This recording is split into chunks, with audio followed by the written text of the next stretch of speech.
Marketers these days have started using less money and started achieving bigger results. This is how much impact this new type of marketing has brought to people. Well, all advertisements are out of trend these days. These are few points which will help you save time. Our brains are like Bermuda Triangle. Well, whatever creativity or innovation we think or see through over the years is not found after a time. I'm gonna tell you what is this particular and new type of marketing which is going all over the world without your knowledge in this video. Do not forget to subscribe and download our app. I'm Varsha Renukumar and welcome to the Freedom Business English channel.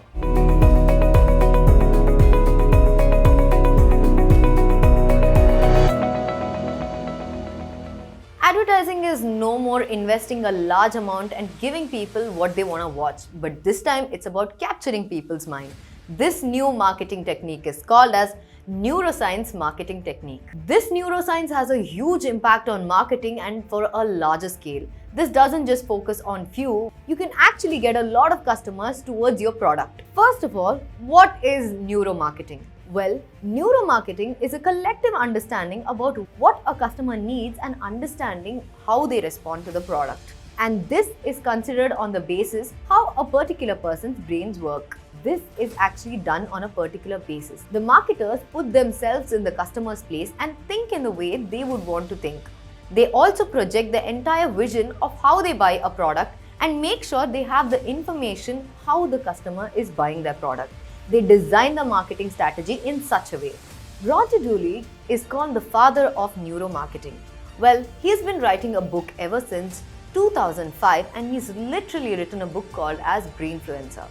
This book contains that how a particular customer thinks about a product, looks over the price and decides to buy on it, and how a customer thinks about a promotional idea and how they're attracted towards it. These are what a book says about. If you want to know more about it, please do make sure that you have a look over that book. Well, we know what the neuromarketing means now, but how does it work? There are two basic methods that are used for tracking brain activity.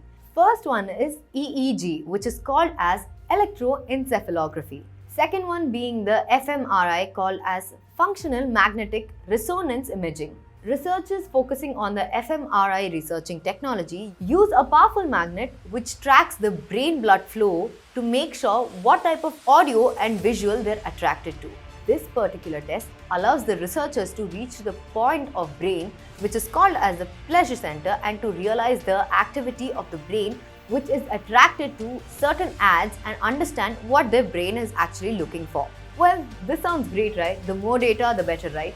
Well, as it has its own disadvantages, fMRI research is also expensive and inconvenient for a lot of people.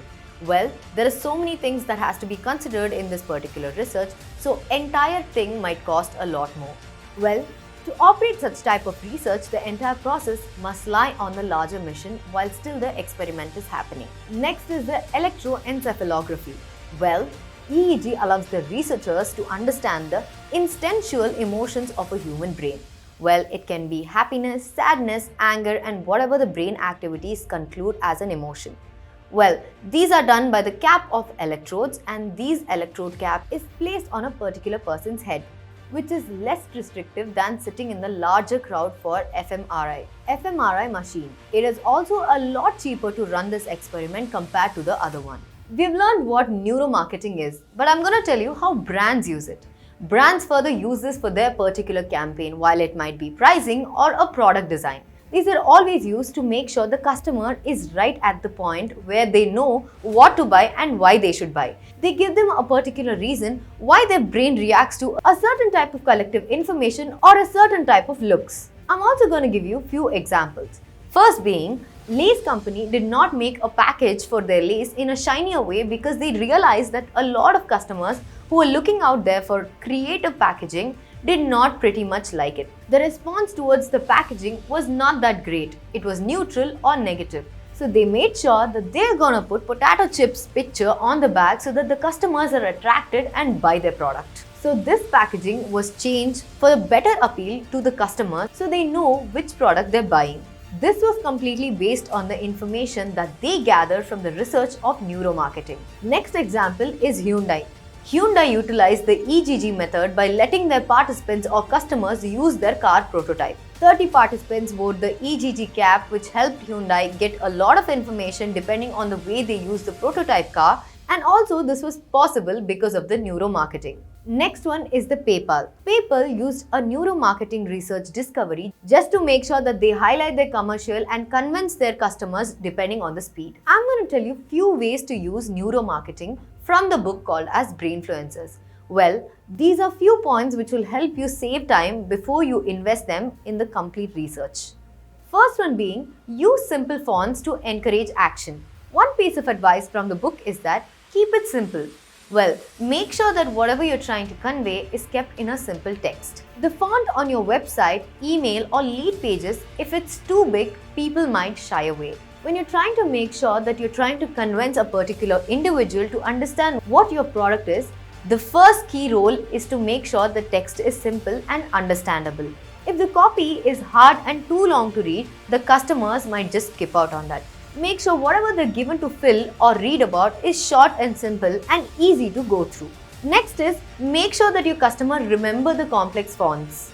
Well, does this mean that you can never use a complex font? Of course not. You can use a complex font until and unless it's easy and everyone can understand. Make it in such a catchy way that people come back and read it and also suggest it to a couple of others. Complex fonts can also help you boost memory recall and make sure that they remember it visually. For example, think about a website which you can remember no matter what, even at the time when suddenly he or she is telling about the website's name. That's how much catchy and simple the text has to be. Moving on, when I say that do not use a complex text, doesn't mean that your instructions which you're guiding towards the customer is not properly given. Make sure that whatever information you're giving them is simple but also mention whatever you want them to know. Next is, use gaze for direct attention.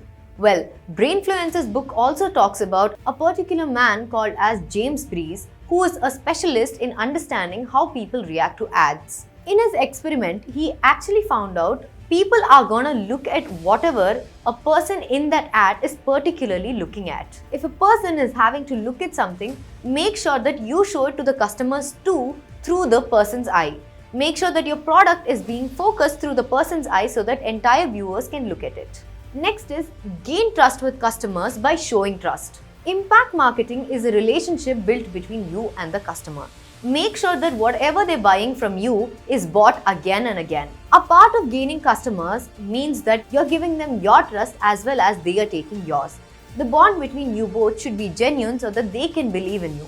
Brainfluencers book suggests that there are few ways that you can track the customer's trust. Last one is provide them with confidential info without signing a NDA. But this also depends on the business. Well, do you have something that is confidential that you can offer to the customer so that you can gain their trust? If so, make sure that you're giving them equal and good time. Last but not the least, don't forget to smile. Well, this is one thing that even I have to learn. But this is one of the things which you can all implement too. Well, this is going to sound obvious, but I'm going to say it.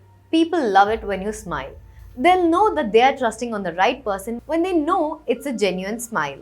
Well, some folks choose a serious businessman on their website to show that their particular profession is serious and they know how important that is for them. But neuromarketing has said that people with a good approach of smile has built a great bond with their customers. Personalizing your particular website with a couple of pictures of your employees and everything does not only make sure that you're portraying your company but also helps harmonize with your customers. So pick a picture with smiles and make sure that everybody wants to join you and build their trust within you. This is one of the best examples that I can give when I say neuromarketing also depends on human emotions. Well, this is all about neuromarketing that I have got for you, and if you want to know more about neuromarketing, please download our Freedom app, which has a lot of courses for marketing and what you have to know about marketing. Do not forget to like, share and subscribe. Thank you so much.